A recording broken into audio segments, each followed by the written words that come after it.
So once again, the Ontario Liberals prove that bribery by the way of forced wealth or income redistribution is the model. It's the go-to motif of the day.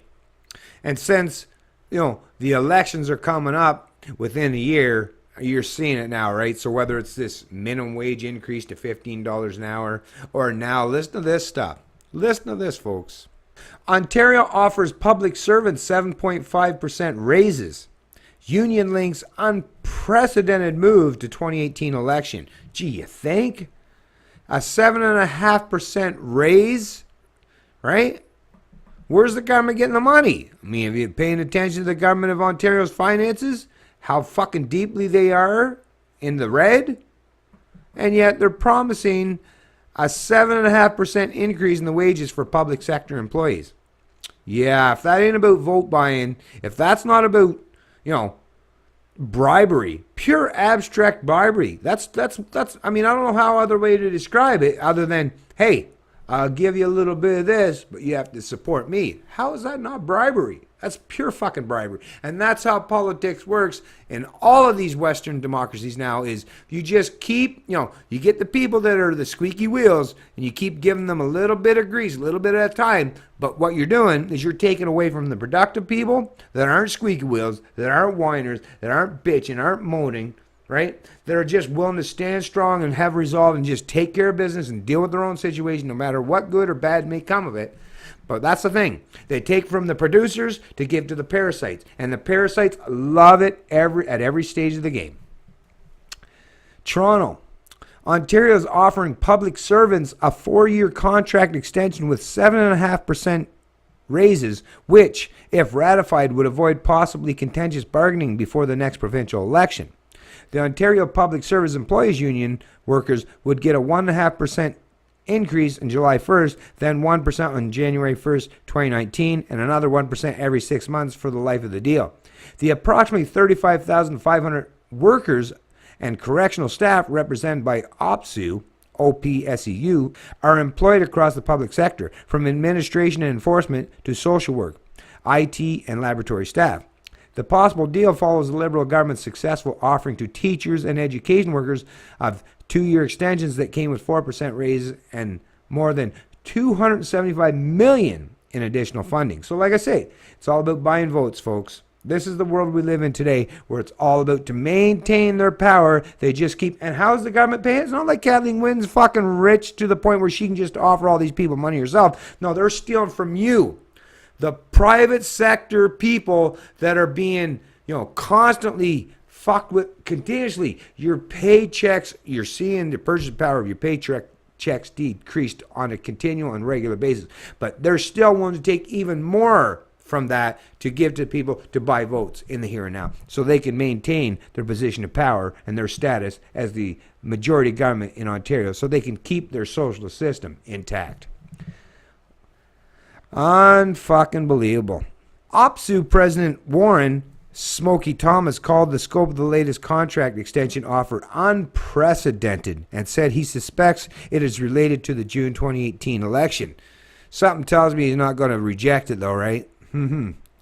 He'd have to be pretty principled to do so. And yeah, these union fucks, they seem like principled people to you? No, of course not. I'm kind of shocked the government actually made us any kind of an offer, Thomas said. It's no secret that my union and myself, my executive board, we're already in a battle with the government. We're at odds with them on a lot of fronts. But Thomas said the offer contains a number of positive changes with no demands of concessions for members, and no matter the motivation he's looking for, the best deal for the workers. Premier Kathleen Wynne disputed that the offer was about the upcoming election. Quote, "My position has always been, since I've been in elected politics, has been that good working relationships with our labor partners is good for the people of the province," she said. Right, yeah.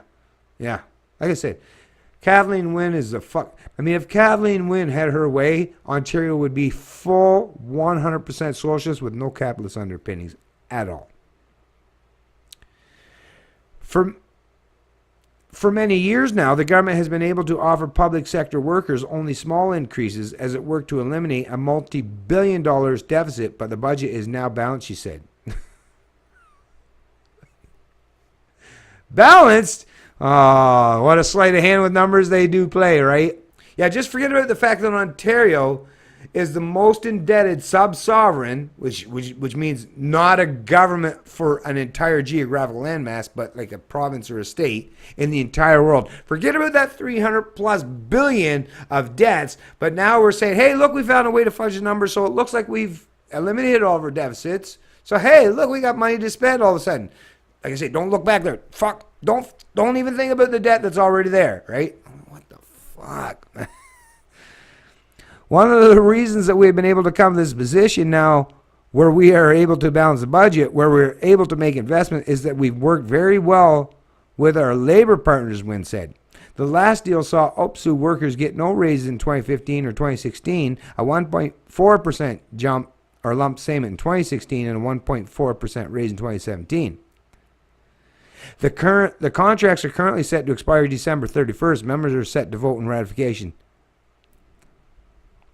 But I mean, you know yourself, Canada. What it really comes down to is, like I said, it's all about vote buying. Wynn and their government, her government, Kathleen Wynne and her Liberal government, just like McGuinty in the past, they know exactly how to manipulate the people. They know exactly which wheels that they have to grease to maintain their position in power and the status quo. And they're doing so. And like I say, this is like, and even as this union boss, right? This fucking thug himself is admitting, it's like, hey, this is unprecedented. I can't believe it. We didn't even have to push you very hard. We didn't have to push you at all for you to seem to be willing to just offer up the taxpayers on a silver platter to us so that you can maintain your position of power and influence, right? Even the union bosses are recognizing that. Damn. That's a revelation that can't go unnoticed and should not go unchallenged. This is a Canadian Libertarian, and I love liberty.